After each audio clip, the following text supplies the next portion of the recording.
Cartoon TV.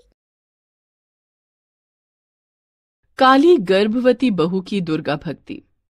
जब देखो माता के ध्यान में लगी रहती है, इसे घर के कामकाज की तो फिक्र ही नहीं है। क्या हुआ दीदी, माता की भक्ति करना क्या कोई गलत काम है? माता की भक्ति का बहाना बनाकर काम से टलना तो गलत है ना। काली कलूटी देवरानी, चल अब उठकर झाड़ू पोछा कर, समझी? कविता का पति आनंद बहुत भोला था और अपनी भाभीियों को माँ के समान समझता था, मगर उसकी उन्हीं भाभीियों को उसकी पत्नी कविता फूटी आंख नहीं सुहाती थी। वो दोनों तो उसे घर से निकालने की प्लानिंग कर रही थी। अब तो बाबूजी भी चल बसे, फिर इस काली कलूटी से छुटकारा क्यों नहीं पा लेते देवर जी? अरे ये काली भैंस मर जाए तो तुम्हारे लिए चांद सी बहू लेकर आए हम। आशा और शोभा की बातें सुनकर आनंद कहता है, भाभी, इस काली से छुटकारा तो हम भी चाहते हैं, पर छुटकारा पाए कैसे? कहो तो इसे भी बाबूजी के पास भेज देते हैं। नहीं नहीं भाभी, ऐसा तो कभी मत करना। तो फिर घर से निकाल दें, मर खप जाएगी कहीं। हाँ, ये सही रहेगा। मैं कल कुछ दिनों के लिए शहर से बाहर जा रहा हूँ, इसी बीच तुम इस मनहूस को घर से बाहर निकाल देना। कविता भी उनकी बातें सुन लेती है। अपनी जेठानियों की फितरत तो वो पहले से जानती थी, मगर आनंद भी ऐसा निकलेगा उसने सपने में भी नहीं सोचा था। आनंद की बात सुनकर वो रोते हुए माता से कहती है, हे माँ, अब इस घर में रहने का फायदा ही क्या, जब वही मुझे घर से बाहर निकालना चाहते हैं। मेरे काले रंग की इतनी बड़ी सजा क्यों माँ, क्यों? ये कहकर कविता माता की मूर्ति को उठाकर घर से निकल जाती है और भूखी प्यासी सड़कों पर भटकने लगती है। भैया, बहुत भूख लगी है, थोड़ा खाना दे दोगे तो भला होगा। मैंने मुफ्त में खाना बांटने के लिए ढाबा नहीं खोला है, चल दफा हो जा मनोज काली कहीं की। ये कहकर ढाबे वाला कविता को जोर से धक्का दे देता है और वो सड़क पर जा गिरती है। हे माँ, मुझ पर तरस खा, कुछ तो खाने को दे।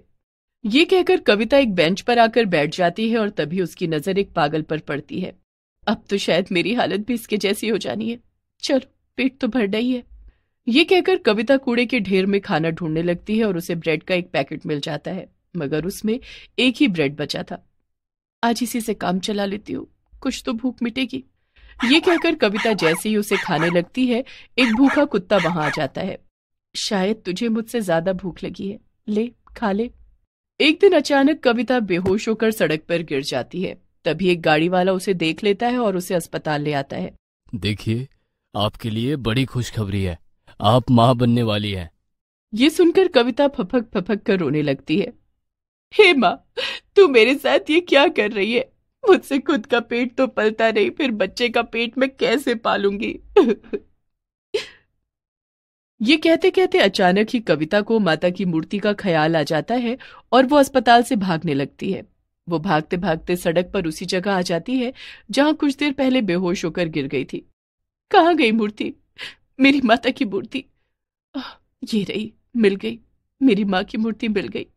कविता माता की मूर्ति को उठाकर सीने से लगा लेती है और रोते हुए एक पेड़ के नीचे आकर बैठ जाती है, मगर तभी उसका शरीर कांपने लगता है और उसे तेज बुखार चढ़ाता है। हे माँ, मेरी रक्षा कर माँ। नारायण नारायण।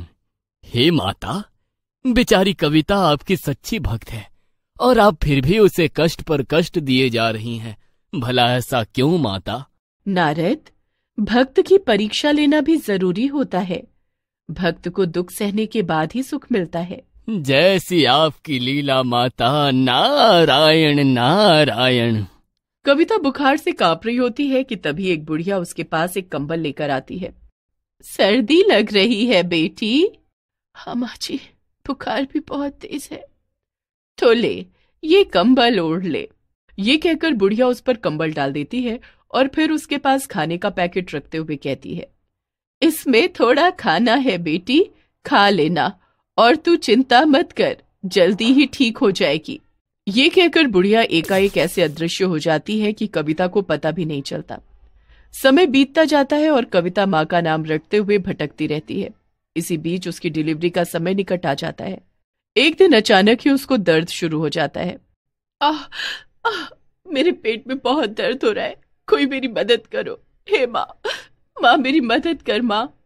कविता ऐसे ही चीखते हुए लोगों से मदद मांगती रहती है, पर कोई भी उसकी मदद के लिए आगे नहीं आता। वो बेहोश होकर गिर जाती है, मगर तभी एक चमत्कार होता है। माँ दुर्गा एकाएक प्रकट होती हैं और नर्स का रूप लेकर कविता को जगाने लगती हैं। कविता, उठो बेटी। कविता, देखो मैं तुम्हारी मदद करने के लिए आ गई हूँ। आसमान में खड़े नारद जब माँ दुर्गा को कविता की मदद करते देखते हैं तो प्रसन्न हो उठते हैं। नारायण नारायण, शायद माँ ने अपने गरीब भक्त की मदद करने की ठान ली है। फिर मैं क्यों पीछे रहूं? मुझे भी इस काम में माँ दुर्गा की मदद करनी चाहिए। ये कहकर नारद तुरंत धरती पर प्रकट होते हैं और एक एम्बुलेंस ड्राइवर का रूप लेकर माता के पास पहुंच जाते हैं। माता माता, कविता को जल्दी से अस्पताल ले जाना होगा। हाँ नारद। माँ दुर्गा और नारद कविता को अस्पताल ले जाते हैं और वहाँ कविता एक स्वस्थ बच्चे को जन्म देती है। कविता अपने बच्चे को देखती है तो फूली नहीं समाती। हे माँ, मेरा बेटा मेरे जैसा काला नहीं है। माँ मैं धन्य हो गई माँ। मेरे इस काले रंग के कारण मैंने तो हमेशा दुखी उठाए, पर मेरा बेटा काले रंग के दुखों से बच जाएगा माँ, बच जाएगा। ये कहते कहते कविता को अपने पति की याद आ जाती है और वो रोते रोते कहती है, हे माँ, अगर आज वो होते और अपने बच्चे को देखते तो हो सकता है मुझे कबूल कर लेते। कविता जैसे ये कहती है, माँ दुर्गा साक्षात उसके सामने प्रकट होती हैं और उससे कहती हैं, बेटी कविता, क्या तुम अपने पति से मिलना चाहती हो? माँ दुर्गा को साक्षात अपने सामने देख कविता हैरान रह जाती है और माँ से कहती है, हे माँ, आपने मुझको दर्शन देकर मेरी भक्ति की लाज रख ली, पर कविता, क्या तुम अपने पति से मिलना चाहती हो? आओ देखो वो अपने पाप का दंड कैसे भुगत रहा है। ये कहकर माँ दुर्गा अपनी दिव्य दृष्टि से कविता को उसके पति आनंद के दर्शन कराती है। मैं पापी हूँ। मैंने अपनी पत्नी के काले रंग के कारण उस पर अत्याचार किए और उसे घर से निकाल दिया। मुझे भगवान ने सही सजा दी। मुझे मर जाने दो। आनंद की ऐसी हालत देखकर कविता तड़प उठती है। हे माँ, भले मेरी जान ले लो पर उनको कुछ मत करो माँ, उनको ठीक कर दो माँ। वो कहाँ है माँ? वो इसी अस्पताल में है बेटी, वो देखो वहां उस बेड पर। कविता को जैसे ही आनंद दिखाई देता है वो अपने बच्चे को उठाकर दौड़ते हुए उसके पास आती है। कविता को देखते ही आनंद फूट फूट कर रोने लगता है। मुझे माफ कर दो कविता, मैंने तुम्हें घर से निकालकर बहुत बड़ा पाप किया और आज उसी पाप की सजा भुगत रहा हूँ। आपने जो किया उसे भूल जाइए और माँ दुर्गा से माफी मांग लीजिए। माँ आपको अवश्य ठीक कर देंगी। कहाँ है दुर्गा माँ? माँ कहाँ हो तुम माँ? आओ न माँ, मेरे पति को ठीक कर दो। कविता के ये कहते ही माँ दुर्गा प्रकट होती हैं और आनंद का लकवा ठीक कर देती हैं। तभी आशा और शोभा भी वहां आ जाती हैं। वो दोनों भी दुर्गा माँ के चरणों में गिरकर माफी मांगने लगती हैं। हमें माफ कर दो माँ, हमने आपकी भक्तिनी पर अत्याचार किए, पर आज के बाद कविता को सताने की कोशिश कभी मत करना, क्योंकि मैं मेरे भक्तों को दुख देने वालों को कठोर दंड देती हूँ। ये कहकर माँ दुर्गा अंतर्ध्यान हो जाती हैं और उस दिन के बाद आनंद, आशा और शोभा कविता और उसके बच्चे के साथ मिलजुल कर रहने लगते हैं। दोस्तों आ ही गए हो तो चैनल को सब्सक्राइब कर देना और वीडियो अच्छी लगे तो लाइक और शेयर भी कर देना और बेल आइकन जरूर दबा देना ताकि आपको नए वीडियोस की नोटिफिकेशंस मिलती रहे।